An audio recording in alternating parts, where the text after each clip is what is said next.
오늘 세상 돋보기 세 번째 시간, 극단을 피하라. 지난 시간에는 로마서 8장 9절부터 11절의 말씀을 가지고 절망을 딛고 서는 법에 대해서 살펴보았습니다. 오늘날 두드러진 병리 현상 가운데 하나가 희망이 사라지고 절망에 사로잡히는 거 아닐까라고 생각을 해봅니다. 그래서 성경의 말씀을 조명을 하면서 용기를 얻기를 바랐던 것인데, 성경 몇 줄 읽고 우리가 신앙생활을 좀 한다 해서 그런 것들이 해결이 되겠습니까? 라고 말할 수도 있겠지만, 하나님의 원리가 그런 것이기 때문에 우리는 해결될 수 있다, 담대히 말할 수 있습니다. 왜냐하면 창조와 구원의 하나님이시기 때문에 그런 것이죠. 그러므로 우리는 주 안에서 해결 방법을 찾아야 됩니다. 절망을 딛고 일어선 다윗을 볼 수가 있고, 또 그 고난을 겪으면서도 극복해낸 욥을 볼 수 있죠. 하나님이 주시는 힘으로 절망을 이겨냈다는 사실을 우리는 보게 됩니다. 덴마크의 실존주의 철학자이면서 신학자 키르케고르라고 하는 이가 죽음에 이르는 병이라는 책에서 절망을 바로 죽음에 이르는 병이라고 했습니다. 그런데 또 절망은 죽음에 이르는 병이 아니라고도 했죠. 왜냐하면 우리 주님을 만나면 살게 되기 때문에 그렇습니다. 유한한 삶의 확장이 불러오는 불안과 절망, 이게 이제 인간 실존의 근원적인 병이라고 할 수가 있는데, 다시 말하면 내가 무엇인가를 해보려고 할 때 잘 안 되니까 절망에 빠지는 거예요. 낙담하는 겁니다. 그런데 이거를 주 안에서 해결할 수밖에 없다고 강조하는 겁니다. 그럼에도 불구하고 절망에서 빠져나오지 않으려고 하는 의지가 있죠. 이거는 뭐냐면, 절망에서 빠져나오려고 한다면은 예수 그리스도를 구주로 영접하고 그 안에서 해결받으면 되는데, 이거를 거부하는 거예요. 주님을 거부하는 거예요. 반항하는 거예요. 그러면 결국 이거는 그 절망 속에 있는다는 거예요. 그러니까 이거는 하나님 앞에 죄가 되는 겁니다. 하나님의 무한 권세에 힘입어 이겨내야 함에도 불구하고 그렇지 않는 것, 그게 바로 죄다, 이렇게 말씀을 할 수가 있는 것이죠. 우리가 주님의 소유이기 때문에 우리 주님이 하게 하신다 하는 원리를 깨달을 수 있기를 주의 이름으로 축복합니다. 이제 오늘 말씀 여호수아 23장 6절의 말씀, 이 본문을 가지고 오늘 이제 극단을 피하자, 이 제목을 가지고 함께 말씀을 나누는데, 이 말씀을 나누기 위해서 중용이라고 하는 개념을 갖고 왔습니다. 이 중용이라고 하는 거는 이제 책으로도 있어요. 사서 3경 가운데 하나인데, 이 중용하면은 떠오르는 말이 있어요. 옛날에 이제 이 말을 나는 정주영 그 회장이 어느 인터뷰에서 나와서 하는 말을 듣고 그때 나도 감명 깊게 받았던 말인데, 불각은 불가원이라는 말이에요. 이 말은 가깝지도 말고 멀지도 않게, 그러니까 적당하게 관계를 맺으라는 거예요. 너무 친해도 안 되고 너무 멀어도 안 된다. 우리가 이제 쉽게 생각하면 중용지도, 즉 중용의 길, 가운데 길을 걸어가는 것이 우유부단하니까 그렇지, 소극적이니까 그렇지, 이렇게 생각할 수가 있는데, 실제로는 매우 적극적이어야만 중용지도, 즉 중용의 길을 걸어갈 수가 있는 겁니다. 가깝지도 멀지도 않은 그런 관계 형성, 처세술은 남지도 못하지도 않는 아주 딱 알맞는 상태라고 말할 수가 있습니다. 과유불급이라는 말도 있잖아요. 지나치면 모자람만 못하다. 적당함, 적절함, 아리스토텔레스가 적당한 것이 가장 좋다, 이렇게 말했죠. 그렇기 때문에 이 사람은 용기를 무모하지 않고 겁을 먹지 않는 상태라고 이야기를 했고, 절제는 방종도 아니고 무감각하지도 않은 상태라고 말을 했고, 관대함은 낭비도 인색함도 아닌 상태, 긍지는 오만하지도 않고 비굴하지도 않은 것이라고 정의를 했습니다. 그러니까 일반적으로 이 중용이라 하면 중도, 중립, 중간, 이런 범주로 우리가 이해를 하면 좋겠습니다. 그렇기 때문에 극단과 정반대의 개념이라고 보면 되겠습니다. 편협하지 않잖아요. 다 품을 수 있는 것이기 때문에 이거를 우리는 미덕의 범주에 넣습니다. 왜냐하면 다 품을 수 있는 수용성이 있기 때문에 그런 것입니다. 그래서요, 다산 정약용 선생은 이 중용이라고 하는 개념을 기계적으로 보지 않았어요. A와 B가 있다고 하면, A의 반대되는 B가 있다고 하면 이거를 공존시켜가지고 균형을 유지하게 하는 방식, 그러니까 A면서도 B다라고 하는 형식을 제시를 했습니다. 그러니까는 인간의 사고나 어떤 나타나는 병리적인 현상을 치유하기 위해서 심지어는 모순되는 것까지도 끌어와가지고 사용할 수 있는 그런 개방적인 열린 사유를 정약용 선생은 보여주고 있는 것이죠. 공자는 개인의 차원에서 중용을 이야기를 했고, 아리스토텔레스는 국가 차원에서 중용을 중요하게 생각을 했습니다. 그러므로 공자는 절제의 미덕을 이제 중용에서 말하고 있는데, 군자는 절제할 줄 알아야 한다고 말합니다. 절제라고 하는 것이 주어진 충동이나 욕망을 좀 더 큰 목적을 달성하기 위해서 적절하게 조절을 하는 겁니다. 어떤 뭐 시험을 준비한다든지, 아니면 어떤 뭐 운동선수가 어떤 시합을 준비한다든지, 이런 거 있잖아요. 이게 이제 자기를 조절할 줄 아는 이 절제의 미덕인 것이죠. 그렇기 때문에 사람이 아니면 참지 않고, 참지 않으면 사람이 아니다 라고 하는 말이 있는데, 이런 가르침을 본받아가지고 자기의 감정을 억누르고 분함과 어려움, 이러한 것들을 스스로 참을 수 있어야 이게 사람이다, 그런 말이에요. 쉽게 말하면. 반면에 아리스토텔레스는 한쪽으로 치우치지 않는 것을 이야기합니다. 아리스토텔레스는 현실에서 참다운 존재를 찾고자 했기 때문에, 그래서 존재하는 어떤 것들은 그 목적이 있다고 봤어요. 그러므로 인간의 궁극적 목적이라고 하는 것은 행복이다, 이거예요. 행복을 찾으려면 덕을 쌓아야 된다고 보았고, 그런데 이 덕이라는 것이 원래 있는 게 아니라 이 지속적으로 실천하고 노력하고 함으로써 학습을 해가지고 형성이 된다고 본 것입니다. 그렇기 때문에 아리스토텔레스는 이와 같은 덕을 형성하는 데 있어서 좋은 행동이 몸에 배도록 끊임없이 훈련하는 것, 습관화하는 것이 중요하다고 보았고, 그렇기 때문에 한쪽으로 치우치지 않아야 된다고 이 중용을 강조한 것입니다. 그러한 생활 태도를, 극단주의를 좀 반성을 해보자는 의미에서 이거를 가져왔습니다. 지금 사상가들이 말하는 것은 무엇입니까? 전적으로 인간이 어떻게 하는 거예요? 인간이 노력하는 겁니다. 인간의 노력이 전제가 되는 것입니다. 우리가 지금 성경을 바라보고 묵상하고 성경 속에서 끄집어내는 것과는 좀 다른 차원이에요. 그걸 먼저 우리는 이해하고 들어가야 되겠어요. 그래서 살펴보면은 하나님의 역사하심 속에 이루어지는 것이 다르다는 것을 깨닫게 될 텐데요. 정치, 이념, 사상의 극단성이라고 하는 것이 사회의 분열과 갈등을 심화하고 공동체성을 무너뜨려서 국가적 위기를 조장할 수 있기 때문에 우리는 이 문제가 매우 심각하다고 보는 것입니다. 그래서 개인도 그렇고요, 가정도 그렇고요, 교회도 그렇고요, 이게 다 무너질 수가 있는 거예요. 이런 것 때문에, 극단적인 그런 사상 이념 때문에. 외교, 경제, 안보 이런 모든 분야에서도 이 극단주의는 배제해야 된다, 이렇게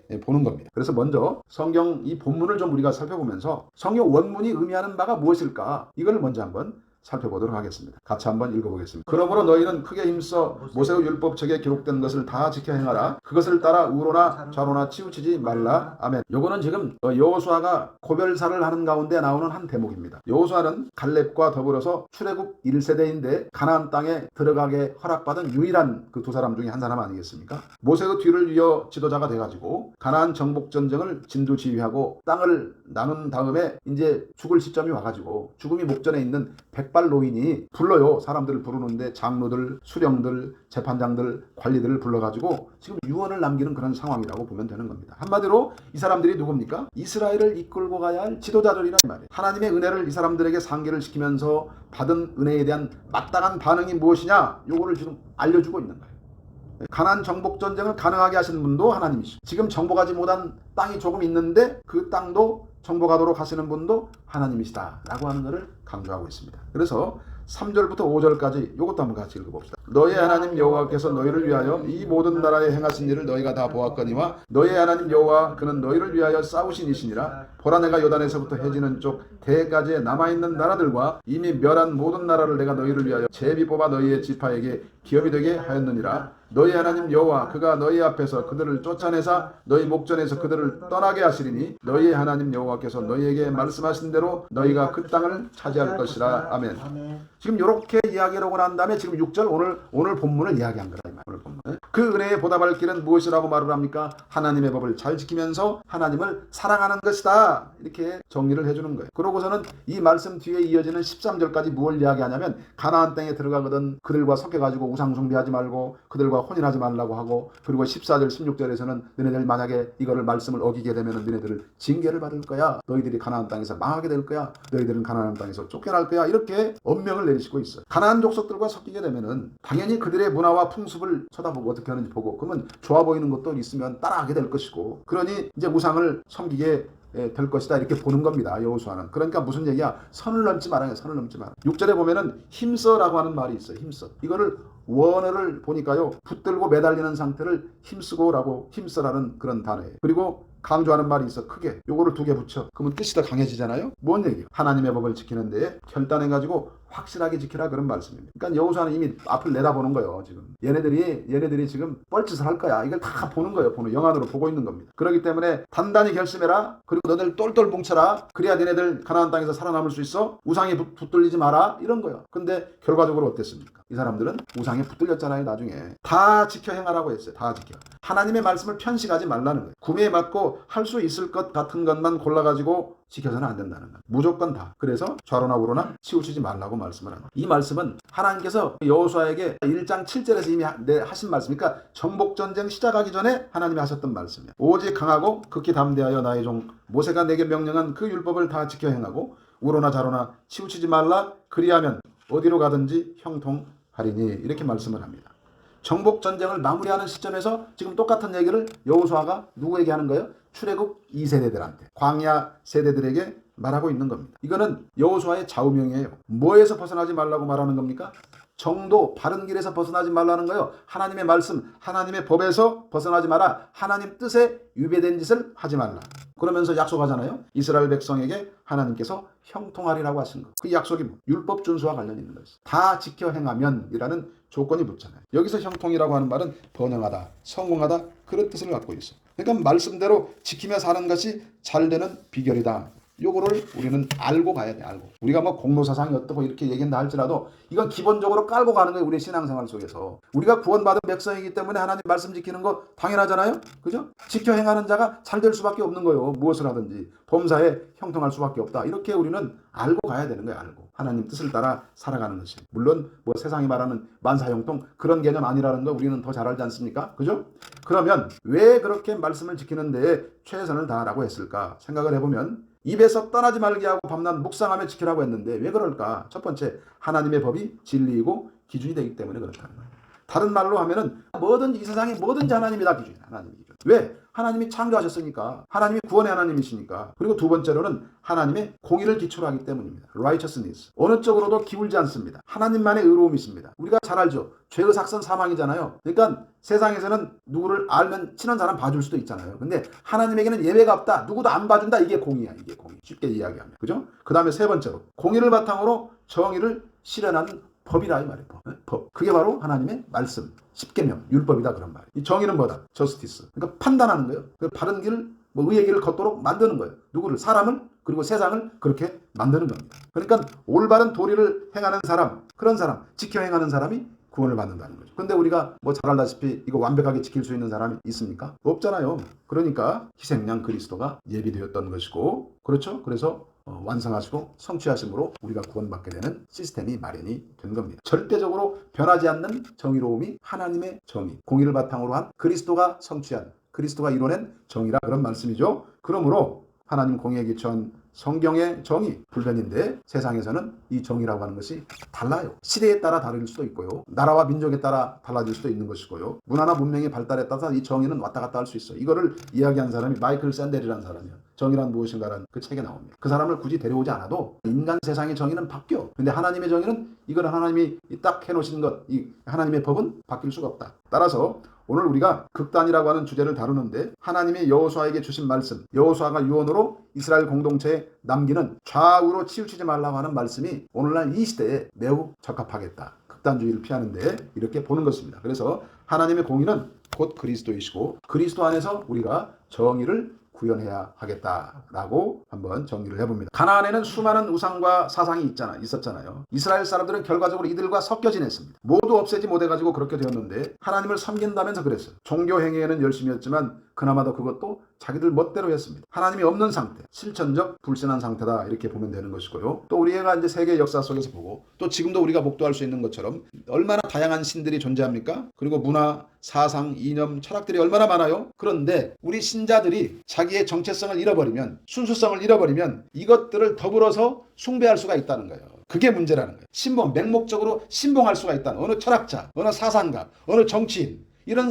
여기에 빠져버릴 수가 있다는 거예요. 이게 지나치면 문제가 된다는 거예요. 너는 나 외에는 다른 신들을 내게 두지 말라. 출애굽기 23, 3절의 말씀 아니에요? 첫 번째 개념. 여기서 다른 신은 뭐예요? 헛된 것이라는, 헛된 신이라는 이 표현으로부터 우리는 우상이 신적인 존재가 아니라는 걸 알 수 있죠. 그죠? 잘못된 거라는 걸 알 수 있잖아요. 그냥 무의미한 유무형의 존재라는 의미를 갖고 있어요. 인간의 필요에 따라 창조된 허상입니다. 허상. 그러므로 세상에 허구로 존재하는 많은 신들과 대등한 입장에 하나님을 두려고 한다는 것은 교만함의 극치라고 볼 수가 있죠. 존재하지 않는 허상을 쫓다가 파멸에 이르게 하려는 사탄의 술책에 넘어가는 것입니다. 따라서 유일하신 하나님 한 분만을 경배의 대상으로 삼아라. 그런 이야기가 바로 우상숭배 금지에 나와 있는 것입니다. 하지만 인간의 마음은 칼빈의 말처럼 우상 공장이죠. 교만하기 때문에 그럴 수도 있고 무죄하기 때문에 그럴 수도 있는데 또한 또 어떤 시련이 있다든가 유혹이 왔을 때에도 이제 다른 대상을 의지할 수가 있는 겁니다. 그런데 우리가 눈으로 보이는 우상은 이렇게 쉽게 피할 수가 있죠. 그런데 그렇지 않은 경우가 너무나 많단 말이에요. 사람일 수도 있고 우리가 열심히 하는 일 있잖아요. 우리의 일, 직업. 이런 것이 될 수도 있고 돈, 명예, 권세, 지식, 학문, 사상, 종교, 스포츠, 오락 그리고 갖가지 중독 등이 여기에 해당할 수가 있는 것입니다. 어떤 대상도 우상이 될 수가 있습니다. 이거는 십계명에서 금지하고 있는 탐욕, 이 탐욕에서 비롯이 되는 것인데 마음의 문제라고 할 수가 있는 것이죠. 제1계명은 하나님 외에 어떤 마음을 뺏기지 말라는 절대 금지 명령이라 할 수가 있어요. 마음을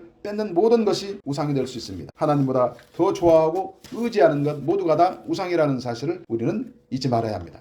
우리 사회의 갈등과 대립, 분열을 조장하는 극단주의가 바로 여기에 해당한다고 말씀을 드릴 수 있습니다. 우리 신앙 내에도 있잖아요. 신앙 내에도 뭐 극단적으로 양극단이 있고 그래가지고 그런데 우리가 갖고 있는 신앙이 또 중심을 잡아주잖아요. 근데 말씀을 드리는 것이 우리 전체 기독교가 바로 중앙선, 중심을 잡아줘야 된다고 보는 거예요. 저는 그 중에서도 우리가 갖고 있는 이 보수 신학이 또 중심을 잡아줘야 된다. 그 중에서도 이렇게 주장을 하는 것입니다. 그래서 오늘은 신앙 문제는 좀 나중에 또 다룰 기회가 있을 것이지만은 오늘은 단적인 예로 우리가 정치 분야만 한번 예로 들겠습니다. 서로 지지하는 정당이 다르면 그게 불화의 원인이 됩니다. 가정에서도 그렇고 교회에서도 그렇고 대인관계 속에서도 아주 죽이살기로 다투게 되고요. 이게 아주 이것 때문에 이혼까지 하는 경우도 있어요. 이게 바로 이제 지역 감정, 빈부 갈등, 세대 갈등, 남녀 갈등 이런 것들과 같이 중첩이 되면은 더 혼란스럽게 돼버리는 거예요. 그렇기 때문에 우리는 아까 서론에서 살펴본 것처럼 일반 철학 사상가들도 극단을 피해야 된다고 주장을 하고 있잖아요. 교훈하고 있잖아요. 그런데 우리는 다르다는 거예요. 뭐가 다르냐? 우리는 성령의 역사하심의 길에 있어요. 하나님이 하게 하시기 때문에 하는 거예요.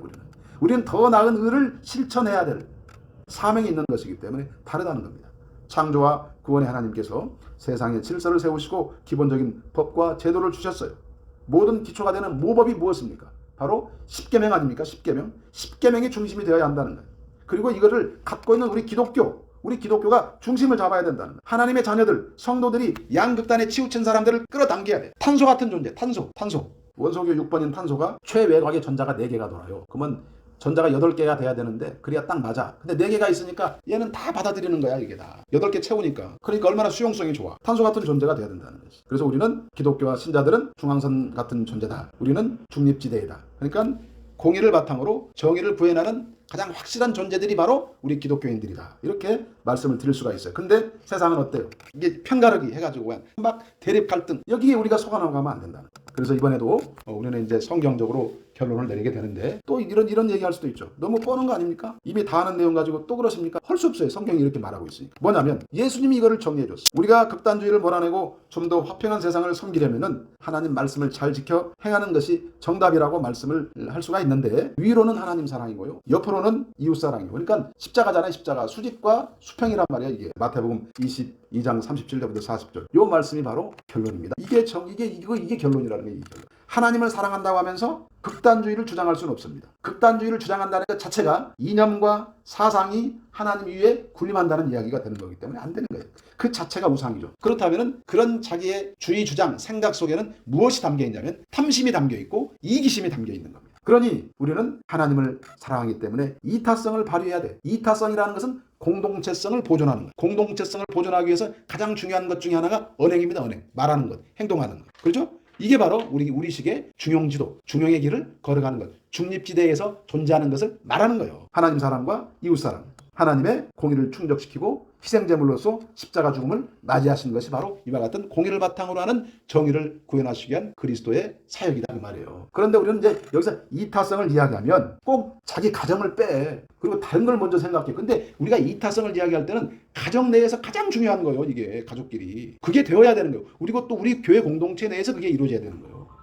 다른 데가 아니라 내 옆에 있는 사람이 중요한 거예요. 내 옆에 있는 사람. 내 곁에 누가 있는가를 보라는 거예요. 내 곁에 누가 있는가. 그래서 하나님의 공의를 바탕으로 정의를 세우는 것이기 때문에 예수 그리스도를 믿는 우리들은 배려와 섬김, 이해와 조정이라고 하는 덕목을 이 시대에 펼쳐내야 된다. 그래가지고 이 시대가 안고 있고 앓고 있는 잘못된 극단주의로 말미암은 여러 가지 폐해들, 모순들 이런 것들을 해소하는 데 앞장서야 되겠다 하는 겁니다. 따라서 하나님 나라를 이루는 것이 바로 이것이다. 이 땅에서 이루는 것이 바로 이것이다. 이렇게 우리가 정리를 해볼 수가 있을 텐데요. 우리가 이러한 것들을 잘 마음속에 담아두고서 어디 가든지 말 한마디 행동 하나 하는 것 하나 주의해가지고 사람들을 조정하고 이해시키고 그래서 연합하고 화합하고 이런 분위기로 만들어가는데 일조하는 여러분들이 되시기를 주의 이름으로 간절히 축복합니다. 아멘.